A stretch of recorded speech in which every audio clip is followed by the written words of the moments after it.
Good morning, and thank you very much for being here today.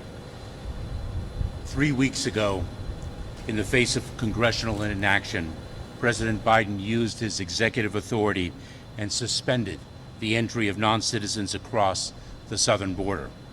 We are imposing stricter consequences for those who cross the border without authorization. These actions are changing the calculus for those considering crossing our border. Still, as I will continue to make clear, they are no substitute for congressional action. The bipartisan border agreement would have added 1,500 Border Patrol agents and CBP officers, added 1,200 Immigration and Customs Enforcement personnel, and more. We are continuing to call on Congress to provide the resources we need to support our men and women on the front lines of our border. I just received an operational briefing on the success of the President's action so far here in the Tucson sector and along our southern border, and the incredible work of our personnel. Our team did an exceptional job quickly implementing this new policy, and we are already seeing the results. Here in Tucson, we have seen a more than 45% drop in U.S. Border Patrol encounters since the President took action, and repatriations of encountered individuals in Tucson have increased by nearly 150%. As a result, in Tucson we have seen a more than 80% decrease in individuals placed into immigration proceedings and our backlogged court system. Across the entire southern border, Border Patrol encounters have dropped by over 40%. We are removing more non-citizens without a legal basis to stay here, nearly doubling the rate at which we are removing non-citizens directly from Border Patrol custody here in Tucson and across the southern border. In 3 weeks, we have operated over 100 international repatriation flights to more than 20 countries and removed or returned more than 24,000 individuals. The President's actions are working because of their tough response to illegal crossings and because they built on our sustained effort to exercise our full authorities to enforce the law and impose consequences for illegal entry. We are attacking the smuggling organizations that prey on the vulnerable, even as the smugglers try to undermine our actions. We are also working with partner nations in the region and building lawful pathways for people to seek humanitarian relief in a safe and orderly way. This is all being executed by our incredible personnel: CBP Border Patrol agents, field operations officers, Air and Marine agents, ICE ERO officers and HSI agents, USCIS asylum officers, and others in DHS and across the federal government have done incredible work implementing the President's executive actions and meeting the challenges at the border. I want to recognize the leadership here and the people whom they lead, some of whom are behind you, for the incredible work they do every single day, so very many of them at personal risk. I want to reiterate, this is no substitute. The executive actions are no substitute for congressional action. Only Congress can deliver a full and lasting solution.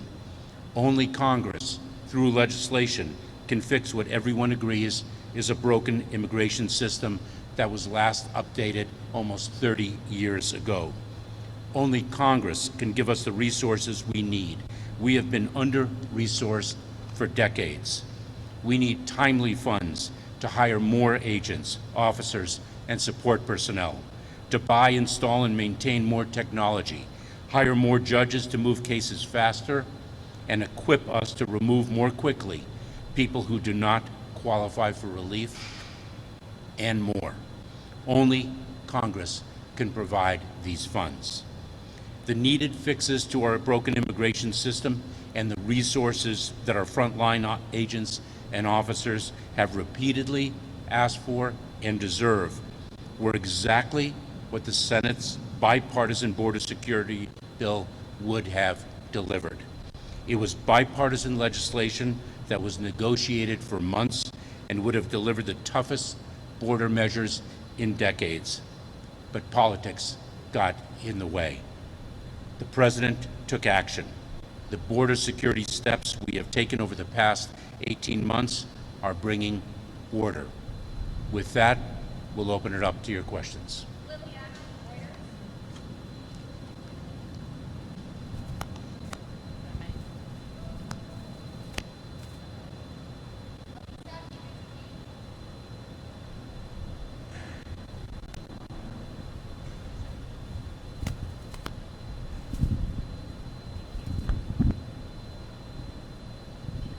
Hi, thanks so much for doing this. Elisa Resnick with KJZZ. I'm sorry, a little hard to hear. Sorry, Elisa Resnick with KJZZ. Migrants deported in Nogales report not being given their belongings back and not receiving any paperwork about their deportation. What is their legal status in terms of when they are deported? What sort of paperwork should they be receiving, and why are their belongings not given back? We do take individuals' belongings for the safety and security of the personnel in our custody and the safety and security of the agents. We return the individuals' belongings when they are removed or when they are moved to a different facility. That is our standard operating procedures. And when individuals are removed, they are subject to a 5-year bar to admission to the United States. Okay, good morning, Secretary. Are there plans to increase appointments with CBP-1?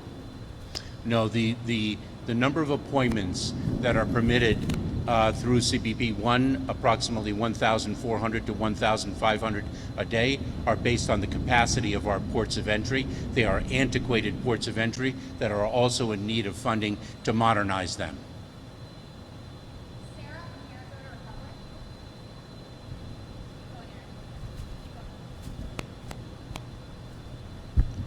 Hi, I'm Sarah Lapis, owner of Does anyone detained while this order is in place get an entry ban of some kind to the U.S.? And is that a violation of asylum law? I'm sorry, I didn't quite get the first part of your question, but I can assure you of one thing, and that is that we comply with the law. We comply with asylum laws, and we comply with enforcement laws as well.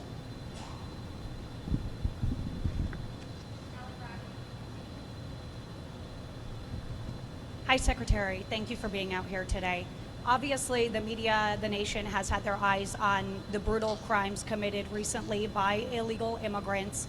One of them was actually wearing an ICE ankle monitor, yet this morning you said in an interview that the safety of the American people is the priority and that these individuals are vetted. But we know in our conversations with the ICE director, we've heard the FBI director say that there are significant gaps in intel. So what would you say to reassure the American people that they are in fact safe? And what would you say to the families who are mourning their loved ones because of these migrant crimes being committed? Well, let me start where you ended. A message to the families is, of course, our hearts are with them, given their suffering. The safety and security of the American public is indeed our highest priority. We screen and vet individuals when we encounter them. If we learn of derogatory information subsequently, later in the process, then we take enforcement action accordingly. The individual who's responsible for a heinous criminal act is the criminal, and we need to bring the full force of the law to bear on that criminal, just as I did for 12 years as a federal prosecutor. We encountered dangerous people then, and we prosecuted them accordingly, and that will indeed continue. For doing this. So you said you comply with, but there's reports of migrants being returned to Mexico who Being returned to Mexico. Migrants being put in an expedited removal to Mexico that said they manifested fear, but that fear wasn't heard, and it's not one, it's many cases. What do you have to say about that?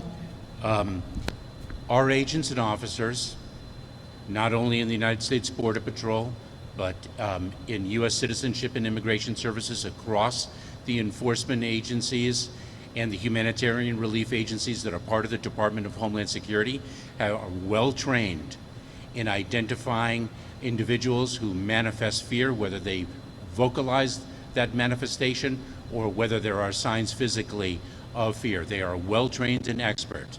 They follow the guidelines that we have provided to them. Individual who does not establish a basis to remain in the United States will in fact be removed. We are enforcing the law. Hello, sir. How's it going?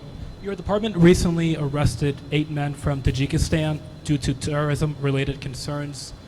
Is your department taking any new steps to better screen, identify, and detain migrants who may pose a threat to national security? And are there other migrants out there released by your department that you are concerned about from a national security perspective?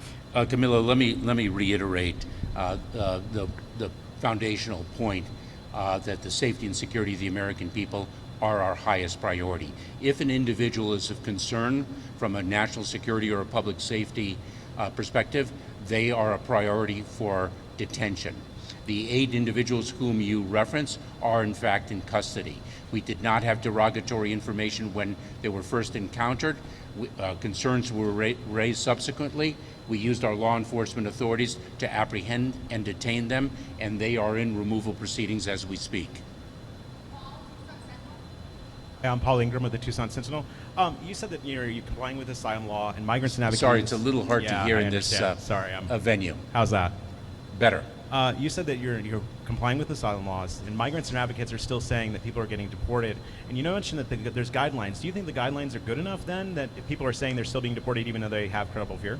Well, you said people are being deported. People are being removed. We're going to continue to remove individuals who have not established the basis to remain in the United States. Individuals who do not manifest fear are subject to expedited removal. We are executing that removal process, and we will continue to do so.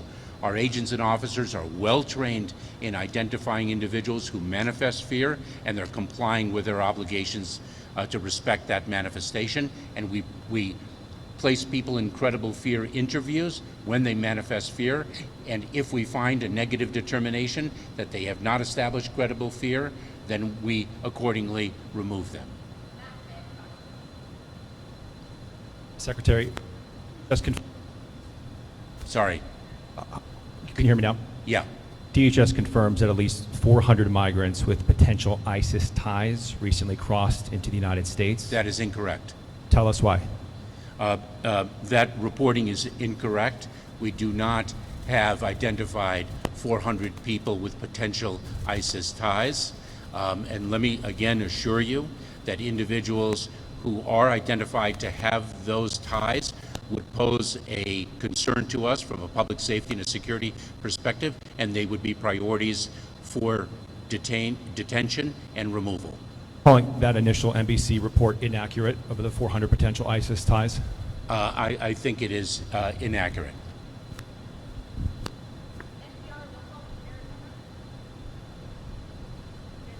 Let me be clear.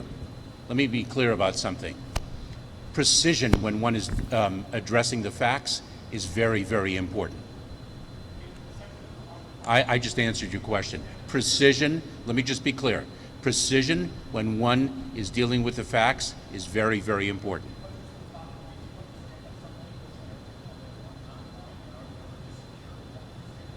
I've answered that question many, many a time. Hi, Secretary, thank you. Yeah, I wanted to ask, when people sign paperwork to get voluntary return, are they then banned from making the CBP appointment? And same question, but if they refuse to sign the voluntary return paperwork? If an individual does not agree to voluntary return and they fail to establish a basis to remain in the United States, then they are subject to removal. And when they are removed, they are then subject to a bar to admission to the United States. If an individual has agreed to and been returned voluntarily, are they eligible for a CBP-1 appointment? They are.